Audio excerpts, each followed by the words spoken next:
please say the middle path of the straight path is take from religion. What is easy and affordable to him, and other path is extreme. Actually, a sister, this is from a sister. The next lecture, inshallah, which is scheduled to be not the coming Monday. Alhamdulillah, we're able to make a little gap. The following Monday, the 27th, I believe it will be the 27th of April. The lecture will be about strictly following the Sunnah versus the religion is easy. Strictly following the Sunnah versus the religion is easy. How do you understand which is which? So that is a lecture, and we will just postpone, that till that time, if all of us remain alive. It's Rahmat, then H-U-L-A-L-L-A-H. Rahmatullah, I guess, and the other one is Rahimahullah. Oh, maybe you mean when we speak of the companion, whether you say Rahmatullah alayhi or Rahimahullah. If this is the case, then both are correct. Rahimahullah means may Allah have mercy on him. Rahmatullah alayhi is just changing of the wording. May the mercy of Allah be upon him. Either way, the meaning is the same. Okay, so the ha in Rahimahullah is in reference to the one being spoken about. And Rahmah here as is an attribute of Allah subhanahu wa ta'ala is with the ta' marbuta. It's the same word with the variation of the grammar only. And so if this is what you meant, both are correct. You can say Rahmatullahi alayhi or Rahimahullahu ta'ala. Wallahu a'lam. We would love to follow the Salaf who are not with us anymore. But every ulama explains and strengthens his argument with a hadith. So what is a common man supposed to do if he wants to follow the right path but is confused whom to follow? If the Prophet ﷺ showed us one straight path, why do the ulama differ?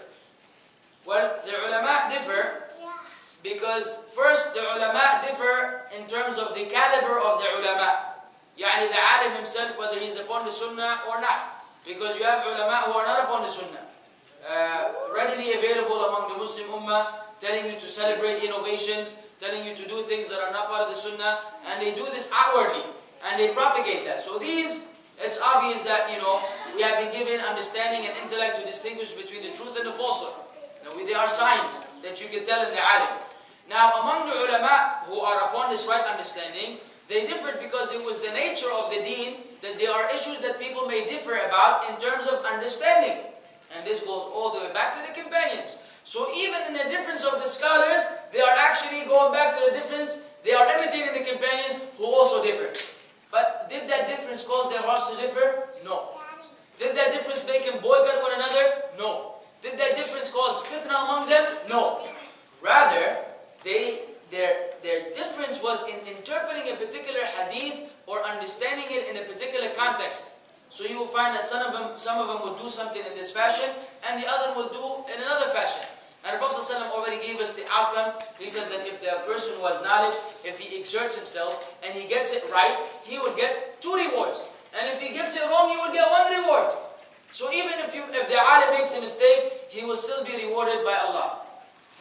There are a list of the ulama that we can refer to present in our comment in the day, and those who have preceded us. I intended not to mention names intentionally because I don't want to cause any tribulations or anything of this nature.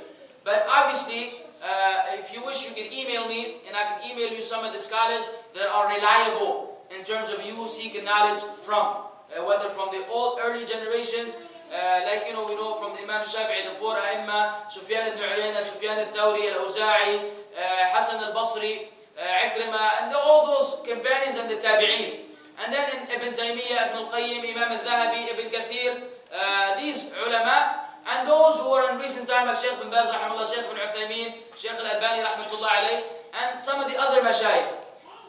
These are the individuals who were known for maintaining the understanding of the early generations and propagating it in this fashion. Yet, I am not calling anyone to label himself by any particular label. Okay, I'm just saying that this is the way. This is the methodology that we want to travel upon. And I will stop right there. I will not go beyond that. Why don't we suggest about music between Islamic lectures on radio? What do you suggest about music between Islamic lectures on radio? And new channels on TV which involve music as well, pictures moving. Does angels come in such case? I mean, as far as the Islamic lectures on radio, if we're able to, you usually don't have control of the radio station. I mean, if somebody gave you the choice that, okay, we're going to broadcast your lecture, do you want us to put any music? What do you think you're going to say? Of course not. But usually they don't give you that option. So if the case is as such, we say, if they play music anyways, let them put the lecture. Because maybe someone who is listening to music will listen to something beneficial and change his ways. And Allah will guide him from that. You see what I'm saying? Rather than saying, leave him alone misguided. Rather, we want everybody to be guided to Islam. But usually don't have a choice in these things. They're imposed upon them.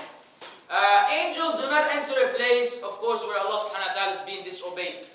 Angels don't even enter a place where there's a picture of an animated being, whether it is a human being or an animal with facial features. The Prophet ﷺ said, "Al-malaikatu la tadkhul bayt fih kalb aw sura."